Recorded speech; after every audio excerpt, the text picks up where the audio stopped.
Hello students, हम जो है पी साइंस का यानी राजनीति शास्त्र का जो है सेकंड चैप्टर शुरू करने वाले हैं। चैप्टर का नाम है भारत की विदेश नीति की यात्रा।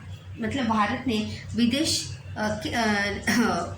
दूसरे देशों के साथ किस प्रकार से नीति अपनाई थी। नीति यानी क्या, तरीका, पद्धत जो है किस प्रकार से थी, ये जो है हम इस चैप्टर में देखने वाले। तो देखिए, इस अध्याय में हम नया क्या सीखेंगे, इस पार्ट में जो है कौन कौन से पॉइंट जो है हम कवर करेंगे, देखने वाले हैं। सबसे पहले यहाँ पर देखेंगे अंतर्राष्ट्रीय व्यवस्था। अंतर्राष्ट्रीय व्यवस्था यानी नियोजन, उसका स्वरूप और पिछली शताब्दी के शीत युद्ध तथा उसके परिणाम आदि को समझ लेने के बाद अब हम उनसे संबंधित अन्य विषयों का परिचय जो है यहाँ पर प्राप्त करेंगे। पहले चैप्टर में हमने देखा विश्व युद्धोत्तर राजनीतिक गतिविधियाँ। इसमें हमने देखा कि किस प्रकार विश्व में अलग अलग राजनीतिक घटनाएं जो है वो हमें देखने को मिली और उन घटनाओं का विश्व पर किस प्रकार से असर हुआ, क्या परिणाम हुआ, ये भी हमने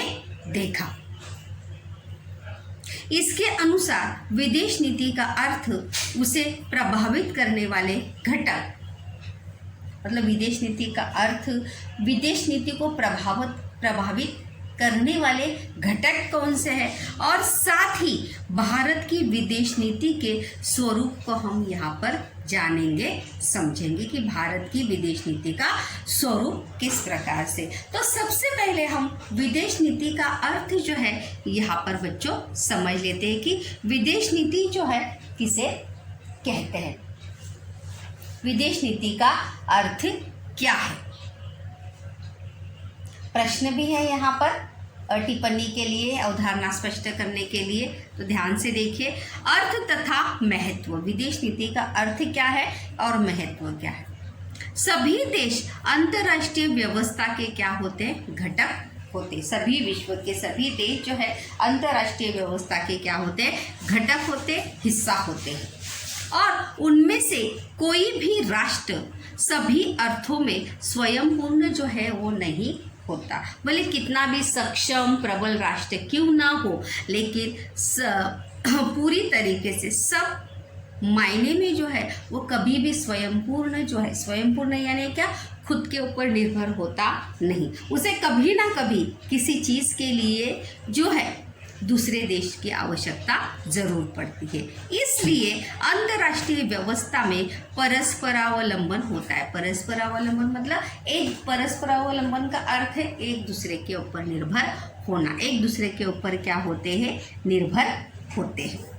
यह हमारी समझ में आया है, किंतु यह परस्परावलंबन कुछ गिने चुने देशों के लाभ अथवा हितों के लिए नहीं होना चाहिए। मतलब परस्परावलंबन जरूर होना चाहिए, लेकिन गिने चुने देश मतलब कुछ ही राष्ट्रों के बीच में जो है ये परस्परावलंबन जो है वो हमें देखने को मिलता है, और उसका लाभ, उसकी हानि जो है उन्हीं देशों के लिए मिलती है।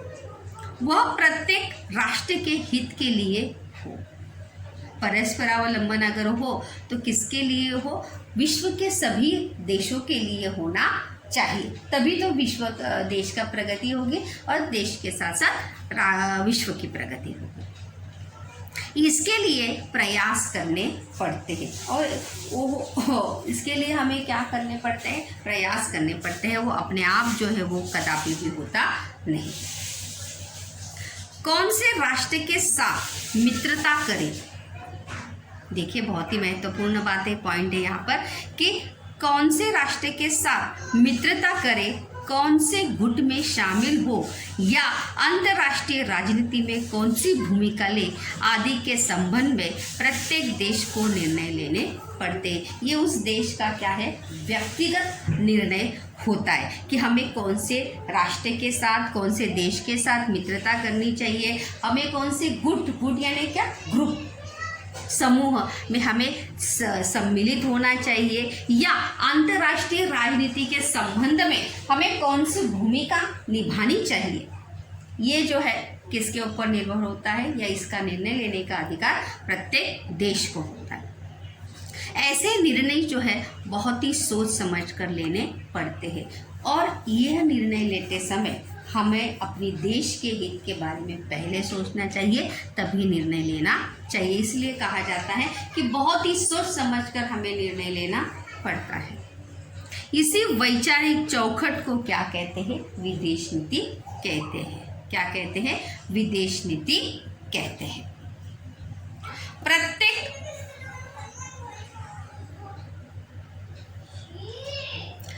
प्रत्येक स्वतंत्र तथा प्रभुत्व संपन्न राष्ट्र अपनी अपनी विदेश नीति क्या करते हैं? निर्धारित करते हैं। हर देश की क्या होती है? अपनी अपनी विदेश नीति होती है और वह स्वयं उसे क्या करते हैं?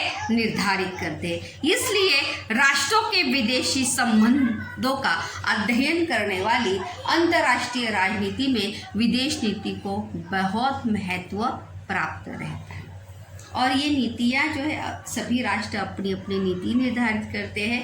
इसलिए सभी राष्ट्रों के बीच क्या संबंध होगा, ये अध्ययन करने वाली, समझने वाली प्रक्रिया को जो है वो क्या कहते हैं?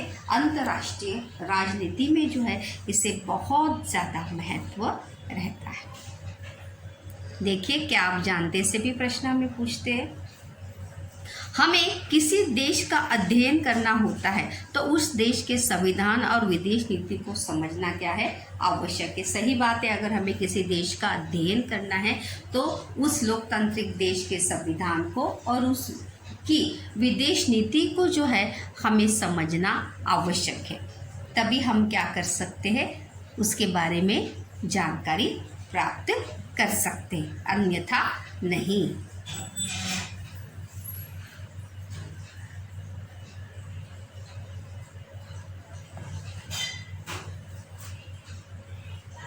अगला है राष्ट्रीय हित संबंध। स्टूडेंट्स, राष्ट्रीय हित संबंध टिप्पणी के लिए भी है, तो ध्यान से देखिए कि राष्ट्रीय हित संबंध, हित यानी क्या?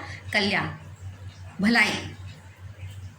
विदेश नीति से क्या तात्पर्य है, यह हमने संक्षेप में समझा। मतलब विदेश नीति जो हम दूसरे देशों के साथ अपनाते हैं उसे क्या कहते हैं? विदेश नीति। राष्ट्रीय हित और विदेश नीति का बहुत ही निकट संबंध है। देश का हित और विदेश नीति का बहुत ही क्या है? करीब से संबंध है, नज़दीक का संबंध है, क्योंकि दोनों एक दूसरे के क्या है? पूरक है। राष्ट्रीय हित संबंधों का संवर्धन विदेश नीति द्वारा किया जा सकता है। राष्ट्रीय हित संबंधों का संवर्धन यानी क्या? उसका संरक्षण जो है हम किसके माध्यम से कर सकते हैं? विदेश नीति के माध्यम से जो है हम कर सकते हैं। और इसीलिए विदेश नीति का विस्तृत अध्ययन करने से पूर्व हमें राष्ट्रीय हित संबंधों का अर्थ तथा उसका महत्व जो है वो हमें समझना चाहिए कि राष्ट्रीय हित संबंध क्या है। चलिए देखते हैं। राष्ट्रीय हित संबंध से तात्पर्य है अपने देश की स्वतंत्रता और प्रभुत्व संपन्नता को सुरक्षित रखने के लिए की जाने वाली उपाय योजना। हम मतलब राष्ट्रीय हित संबंध मतलब हमारे देश की भलाई के लिए, हमारे देश को स्वतंत्रता और प्रभुत्व संपन्न और साथ साथ सुरक्षित बनाने के लिए जो उपाय योजना है उसे ही कहा जाता है राष्ट्रीय हित संबंध।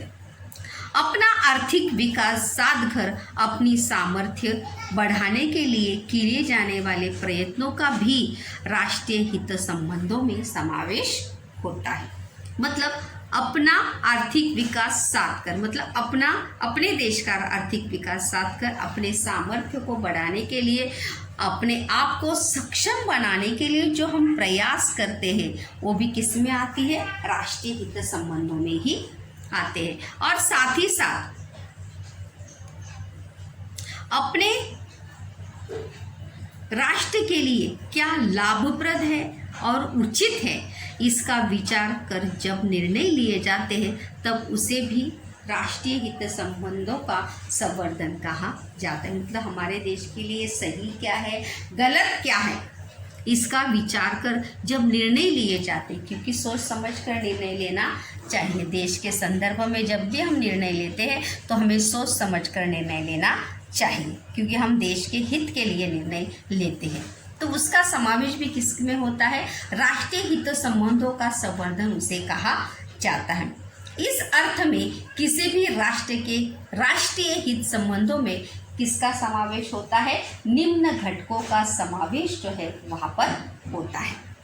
यहाँ पर देखिए 4 पॉइंट है राष्ट्रीय हित संबंध में। पहला पॉइंट है प्रत्येक देश अपनी स्वतंत्रता और प्रभुत्व संपन्नता को सुरक्षित रखने के लिए क्या करता है? उपाय करता है। उसे क्या कहते हैं? राष्ट्रीय हित संबंध कहते हैं। दूसरा पॉइंट है हमारे राष्ट्र के लिए क्या लाभप्रद है, क्या उचित है, इसका निर्णय सरकार सोच समझ कर लेती है, उसे भी राष्ट्रीय हित संवर्धन कहा जाता है। और देश के आर्थिक विकास और सामर्थ्य में क्या हो? वृद्धि हो, संबंध निर्णयों का समावेश राष्ट्रीय हित संबंधों में होता है। तो देखते हैं राष्ट्रीय हित संबंध में किन घटकों का समावेश होता है बच्चों। अपने देश की स्वतंत्रता, प्रभुत्व, संपन्नता तथा अखंडता की रक्षा करना अर्थात संरक्षण सर्वोच्च राष्ट्रीय हित। सर्वोच्च यानी क्या? सबसे महत्वपूर्ण क्या है? राष्ट्रीय हित है कि हमारे देश की, अपने देश की स्वतंत्रता, प्रभुत्व, संपन्नता, संपन्नता यानी क्या? आर्थिक रूप से संपन्न, तथा अखंडता, अखंडता यानी क्या? एकात्मता की रक्षा करना अर्थात संरक्षण करना, ये सबसे बड़ा क्या है? राष्ट्रीय हित है। सर्वोच्च यानी सबसे बड़ा, सबसे ऊपर। दूसरा पॉइंट है इसमें आर्थिक विकास भी एक महत्वपूर्ण राष्ट्रीय हित है। आर्थिक विकास भी एक महत्वपूर्ण राष्ट्रीय हित है। मतलब देश का आर्थिक विकास देखना और आर्थिक दृष्टि से कमजोर राष्ट्र को अपनी स्वतंत्रता की रक्षा करना भी क्या होता है? कठिन होता है। इसलिए सुरक्षा के साथ साथ आर्थिक विकास को भी महत्वपूर्ण राष्ट्रीय हित जो है वो माना जाता है। इसीलिए सुरक्षा के साथ साथ आर्थिक विकास को भी क्या माना जाता है? राष्ट्रीय हित माना जाता है। क्योंकि जब राष्ट्रीय देश का किसी भी आर्थिक विकास होगा तभी वो राष्ट्र क्या होगा? प्रबल, संपन्न होगा। अगला पॉइंट यहाँ पर है राष्ट्रीय हित संबंध और विदेश नीति। राष्ट्रीय हित संबंध और विदेश नीति, इन दोनों का क्या संबंध है? इन दोनों का क्या संबंध है? रक्षा और आर्थिक विकास के विषय राष्ट्रीय हित है। रक्षा यानी क्या? सुरक्षा और आर्थिक विकास के विषय क्या है? राष्ट्रीय हित है। देश की रक्षा और आर्थिक विकास, अतः उनका संवर्धन हो यानी उसमें बढ़त हो, उसमें नए क्या हो? परिवर्तन हो। इस दृष्टि से विदेश नीति बनाई जाती है। मतलब जब हम एक दूसरे देश के साथ अपनी मित्रता करते हैं तो उसके पीछे हमारे देश का क्या होता है? हित ही होता है। आर्थिक विकास का होता है क्योंकि उन दूसरे देश से हम अब कोई नई तकनीकी उनसे लेते हैं, उनसे सीखते हैं, तो उसे भी क्या कहा जाता है? विदेश नीति। इस दृष्टि से भी विदेश नीति जो है बनाई जाती है, राष्ट्रीय हित संबंध और विदेश नीति। इसलिए राष्ट्रीय हित संबंध उद्देश्य माने जाते। किस माने में उद्देश्य माने जाते हैं? तो विदेश नीति उन्हें प्राप्त होती है। तो विदेश नीति प्राप्त करने का साधन जो है वहाँ पर मानी जाता है। परिस्थिति और समय के अनुसार राष्ट्रीय उद्देश्यों में क्या होता है? परिवर्तन जो है वहाँ पर होते रहते हैं। परिस्थिति के अनुसार, समय के अनुसार जो है राष्ट्रीय हित संबंधों में क्या होता है? परिवर्तन होता रहता है, क्योंकि जैसी परिस्थिति होती है उसी के अनुसार हम अपने हित संबंधों को परिवर्तित करते रहते हैं। उसी के अनुसार राष्ट्रीय हित संबंधों में भी क्या होता है? परिवर्तन होता रहता है। इन परिवर्तनों का प्रतिबिंब जो है विदेश नीति में दिखाई देता है। विदेश नीति जो है अक्सर हमें बदलती हुई दिखाई देती है, क्योंकि राष्ट्रीय हित संबंधों में जब परिवर्तन होता है तो विदेश नीति में भी क्या होता है, परिवर्तन होता है। प्रतिबिंब यानी क्या, उसकी छवि जो है हमें विदेश नीति में भी दिखाई देता है। इसलिए विदेश नीति प्रवाही होती है। प्रवाही यानी क्या, बदलती रहती है, हमेशा एक जैसी जो है कभी भी विदेश नीति होती नहीं। यहाँ पर देखिए, चर्चा करने के लिए एक टॉपिक है आपको, परिस्थिति और कालानुसार विदेश नीति में क्या होता है, परिवर्तन होता है। क्योंकि जैसे जिस देश की आवश्यकता होती है, जैसे परिस्थिति होती है, वैसे परिवर्तन होता है। फिर भी कुछ देशों की विदेश नीति कुछ शाश्वत मूल्यों पर आधारित रहती है। जैसे देखिए कौन से मूल्य, प्रश्न भी है संकल्पना चित्र का। जैसे भारत की विदेश नीति अंतर्राष्ट्रीय शांति, यहाँ पर संकल्पना चित्र पूर्ण कीजिएगा। प्रश्न है कि भारत की विदेश नीति किन मूल्यों पर आधारित है। तो देखिए पहला पॉइंट है यहाँ पर अंतर्राष्ट्रीय शांति, मतलब विश्व में क्या हो, शांति हो, मानवाधिकार का रक्षण हो, सुरक्षितता हो देश की और विश्व की। इन मूल्यों पर क्या है, भारत की विदेश नीति आधारित है। उसे प्राप्त करने के लिए विदेश नीति में कौन कौन से प्रावधान होने चाहिए, ऐसा आपको लगता है। अगला पॉइंट हम देखेंगे स्टूडेंट्स, यहाँ पर है विदेश नीति निश्चित करने वाले घटक जो है वो कौन से घटक विदेश नीति निश्चित करते हैं। अंतर्राष्ट्रीय व्यवस्था में किस राष्ट्र के साथ किस प्रकार के संबंध रखे जाए, यह विदेश नीति के आधार पर निर्धारित किया जाता है। देखिए विदेश नीति निश्चित करने वाले घटक, अंतर्राष्ट्रीय व्यवस्था में किस राष्ट्र के साथ, मतलब कौन सा राष्ट्र किस राष्ट्र के साथ किस प्रकार से संबंध रखे, यह विदेश नीति के आधार पर ही निर्धारित किया जाता है। परंतु विदेश नीति निर्धारित करते समय अनेक घटकों का उस पर क्या होता है, परिणाम होता है। प्रश्न भी देखिए, विदेश नीति निर्धारित करते समय कौन से घटकों का विचार किया जाता है, या विदेश नीति इसमें पहला घटक है देश का भौगोलिक स्थान, तो ये है विषय में विचार नहीं किया जाता। कारण का प्रश्न है, ध्यान देंगे। पहला इसमें घटक है वो है देश का भौगोलिक स्थान, भौगोलिक देश का भौगोलिक दृष्टि से स्थान। अपने पृथ्वी का भूगोलक अर्थात ग्लोब देखा होगा, अथवा विश्व का राजनीतिक मानचित्र भी आपने जो है जरूर देखा होगा, विश्व का नक्शा, मैप। इसके आधार पर किसी भी राष्ट्र का भौगोलिक स्थान जो है वो आपको दिखाई देता है। उस अगर आप मैप में देखेंगे तो आपको हर एक देश का जो है वहाँ पर स्थान आपको दिखाई देगा। कुछ देश अन्य देशों से जो है बहुत दूर है। कुछ देश जो है, मतलब यहाँ पर स्थान इसलिए बताया गया है कि दूरी, अंतर जो है, जैसे एक गांव का दूसरे गांव का अंतर, तो उसी प्रकार से एक देश का, एक राष्ट्र का दूसरे राष्ट्र में कितनी दूरी है। कुछ देश अन्य देशों से क्या है, बहुत दूर है। तो कुछ राष्ट्रों के आसपास कई क्या है, पड़ोसी राष्ट्र है।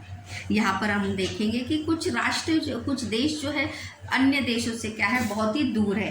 तो कुछ राष्ट्रों के आसपास कई क्या है, पड़ोसी राष्ट्र है, मतलब बहुत सारे पड़ोसी राष्ट्र हैं। कुछ राष्ट्रों के समुद्री तट, कुछ राष्ट्रों को क्या है, समुद्री तट प्राप्त है, समुद्र किनारे प्राप्त है। तो कुछ राष्ट्रों के आसपास भरपूर यानी क्या, ज़्यादा खनिज संसाधन है। खनिज संसाधन यानी क्या, जो जमीन से खनिजें मिलती है वो संसाधन जो है वो ज़्यादा है।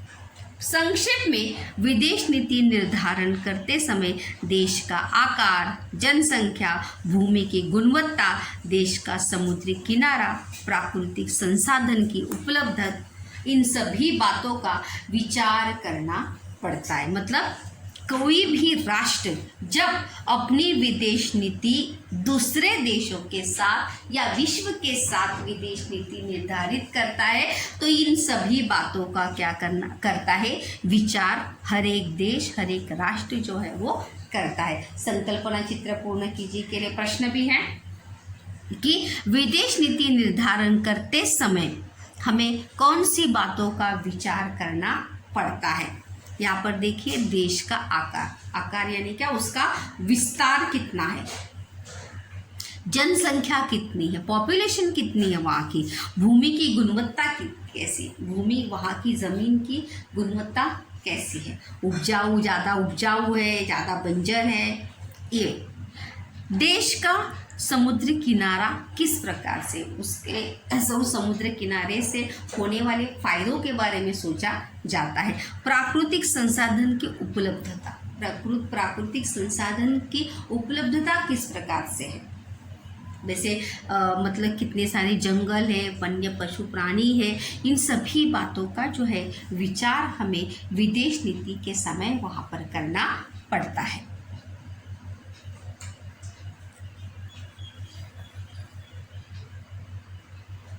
दूसरा घटक है वो है राजनीतिक व्यवस्था।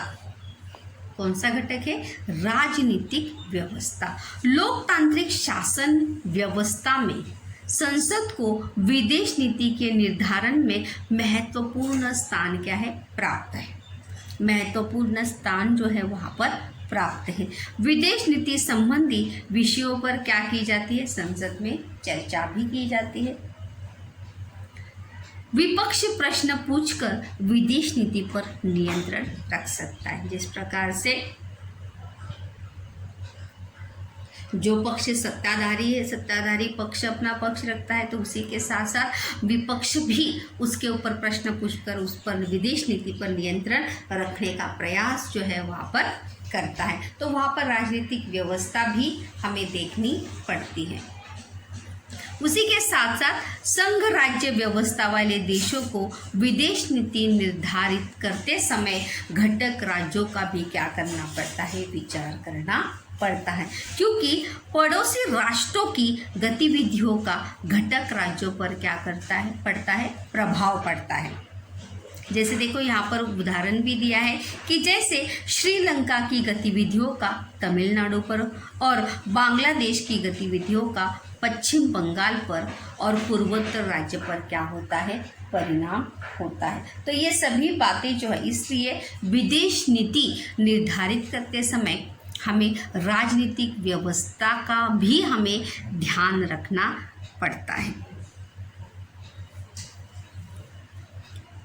देखिए यहाँ पर शांति एवं स्थिरता का जितना महत्व हमारे देश में होता है उतना ही महत्व पड़ोसी देशों में भी होता है क्या?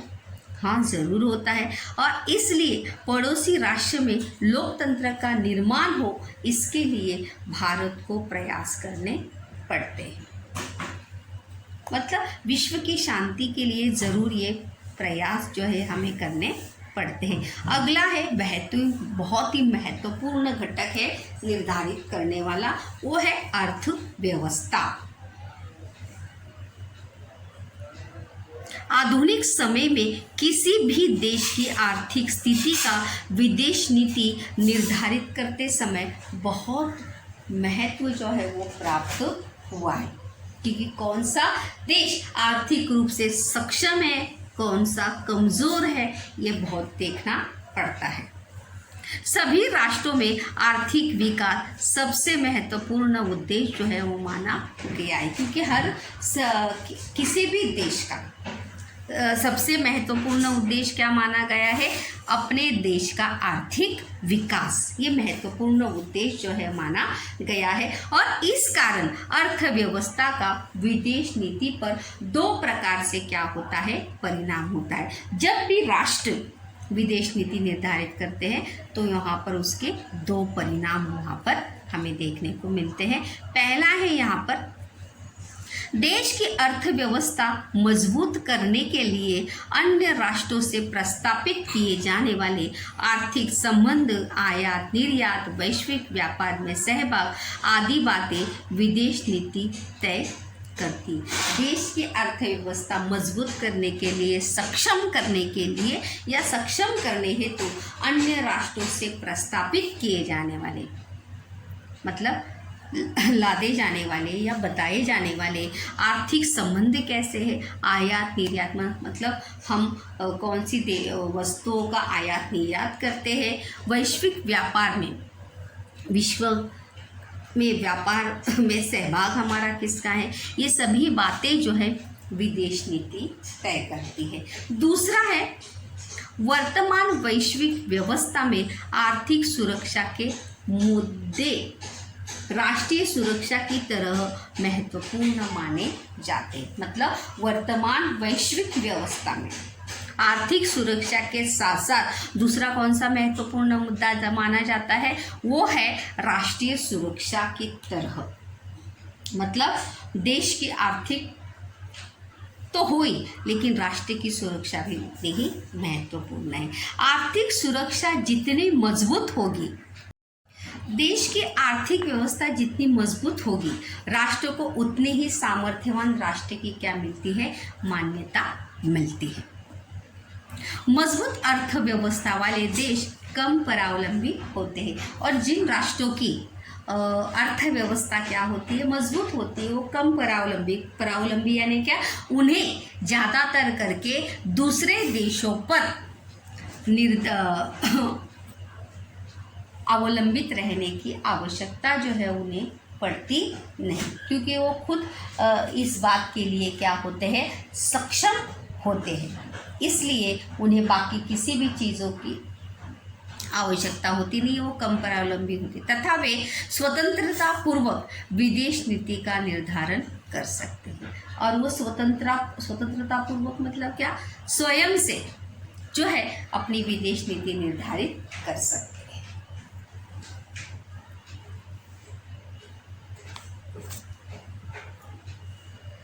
अगला पॉइंट है चौथा, वो है राजनीतिक नेतृत्व। विदेश नीति निर्धारण में राष्ट्रपति, प्रधानमंत्री, विदेश मंत्री, रक्षा मंत्री और जो है वित्त मंत्री, गृह मंत्री का सहयोग होता है। ध्यान दीजिए कि किसी भी देश की विदेश नीति निर्धारित करते समय किसका समावेश होता है, राष्ट्रपति, प्रधानमंत्री, विदेश मंत्री, रक्षा मंत्री, वित्त मंत्री और गृह मंत्री का क्या होता है, सहयोग होता है।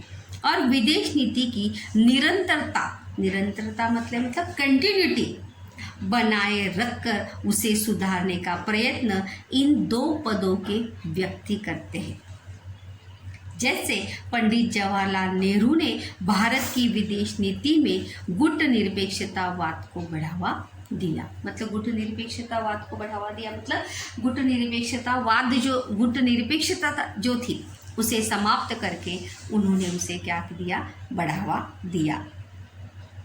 अटल बिहारी वाजपेयी ने, देखिए अटल बिहारी वाजपेयी ने भारत चीन संबंध सुधारने में बड़ा योगदान दिया है। मतलब राजनीतिक नेतृत्व भी विदेश नीति सुधारने में जो है बहुत ही महत्वपूर्ण भूमिका वहाँ पर निभाता है। अगला पांचवा पॉइंट है, वो है प्रशासनिक घटक। विदेश नीति के निर्माण में विदेश मंत्रालय, विदेश सचिव, विदेशों में स्थित दूतावास, मैसेंजर जिसे कहते हैं, राजनीतिक अधिकारी आदि प्रशासनिक घटकों का जो है समावेश होता है, और जो महत्वपूर्ण भूमिका वहाँ पर निभाते हैं देशों की विदेश नीति निर्धारित करते समय। यद्यपि यानी अगर विदेश नीति संबंधी अंतिम निर्णय प्रधानमंत्री तथा उनका मंत्रिमंडल ही लेता है, फिर भी निर्णय तक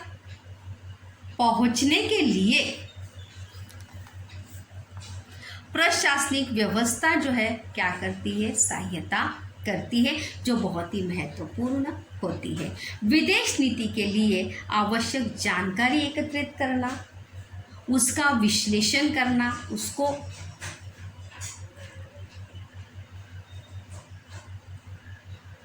उस पर आधारित योग्य सलाह देना, विश्लेषण करना मतलब उसको एक्सप्लेन करना कि क्या सही है क्या गलत है, कौन से पॉइंट्स सही है कौन से मुद्दे गलत है, उस पर आधारित योग्य सलाह देना, साथ ही साथ उस पर आधारित सही एडवाइस देना आदि काम जो है प्रशासनिक अधिकारी करते हैं। और उसी के साथ साथ राष्ट्रीय सुरक्षा सलाहकार भी महत्वपूर्ण भूमिका जो है वहाँ पर निभाते हैं। राष्ट्रीय सुरक्षा सलाहकार जो एडवाइस देते हैं देश की सुरक्षा से संबंधित। तो इस प्रकार से प्रशासनिक घटक निर्धारित करते समय कौन सी, राजनीतिक नेतृत्व, भौगोलिक स्थान, प्रशासनिक घटक और राजनीतिक परिस्थिति जो है ये बहुत ही महत्वपूर्ण भूमिका वहाँ पर किसी भी देश की विदेश नीति निर्धारित करते समय वहाँ पर निभाई जाती है।